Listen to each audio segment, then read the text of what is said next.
खम्मा घनीसा राजस्थान तक का परिवार हुआ फेसबुक पर 1 मिलियन पार। आप सभी लोगों का बहुत बहुत शुक्रिया। राजस्थान के मुख्यमंत्री अशोक गहलोत को पिछले साल कांग्रेस पार्टी ने अध्यक्ष बनने का ऑफर दिया था, लेकिन राजस्थान में हुए राजनीतिक घटनाक्रम के कारण यह मौका उनके हाथ से निकल गया। अब जाकर सीएम गहलोत ने पहली बार कहा है कि उन्हें कांग्रेस अध्यक्ष नहीं बन पाने का मलाल है। हिंदुस्तान टाइम्स को दिए इंटरव्यू में सीएम गहलोत ने कहा, मैं अध्यक्ष बनने के लिए तैयार था। यह सीएम से 100 गुना बड़ा पद है। यह बहुत प्रतिष्ठित पद है, कौन नहीं बनना चाहेगा, और यह सीएम से बहुत बड़ा पद है।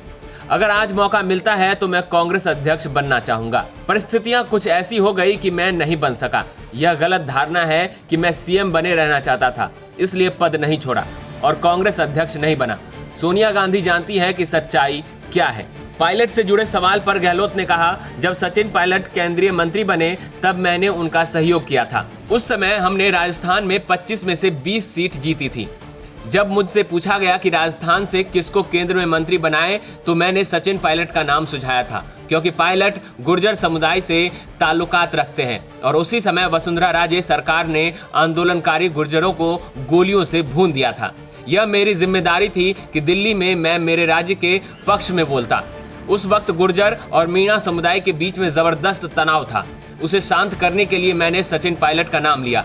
सचिन ने मुझे इसके लिए कॉल भी किया था। तब मैंने उन्हें कहा था कि मैं पहले ही आपकी सिफारिश कर चुका हूं। मैं जनहित में राजनीति करता हूं और मेरी डिक्शनरी में कभी भी दुश्मनी नाम का शब्द नहीं रहा है।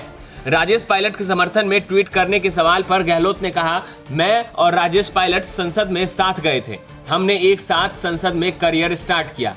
मैंने कभी नहीं सुना कि उन्होंने मिजोरम में बमबारी की। सचिन पायलट ने खुद ट्वीट करके साफ किया कि उनके पिताजी ने एयरफोर्स में काम ही बाद में शुरू किया था, जबकि मिजोरम पर बमबारी मार्च 1966 में हुई थी। बीजेपी के फैक्ट ही गलत हैं। मैंने इसलिए ट्वीट किया क्योंकि बीजेपी सोल्जर का अपमान कर रही थी। मैंने एक सैनिक के समर्थन में ट्वीट किया। फिर से सरकार बनने पर सचिन पायलट को मंत्री बनाए जाने के सवाल पर गहलोत ने कहा, मैं कौन होता हूं उन्हें मंत्री बनाने वाला। हाईकमान ही लोगों को मुख्यमंत्री और मंत्री बनाता है। यह हमारी पार्टी का अनुशासन है और ये सब भविष्य की बातें हैं। यह उसी समय लोगों के मूड और चर्चा के बाद तय होगा कि कौन क्या बनता है। गौरतलब है कि पिछले साल अशोक गहलोत को पार्टी ने अध्यक्ष पद का ऑफर दिया था। अगर वह अध्यक्ष बनते तो उन्हें मुख्यमंत्री पद छोड़ना पड़ता और सचिन पायलट को सीएम बनाए जाने की अटकलें थी। कांग्रेस आलाकमान ने मल्लिकार्जुन खड़गे और अजय माकन ने इसको लेकर जयपुर भेजा था। हालांकि ऐन मौके पर गहलोत कैंप के विधायकों ने इस्तीफे का दांव चल दिया, जिसके बाद राजनीतिक परिस्थितियां बदल गईं और गहलोत अध्यक्ष नहीं बन पाए। ब्यूरो रिपोर्ट, राजस्थान तक।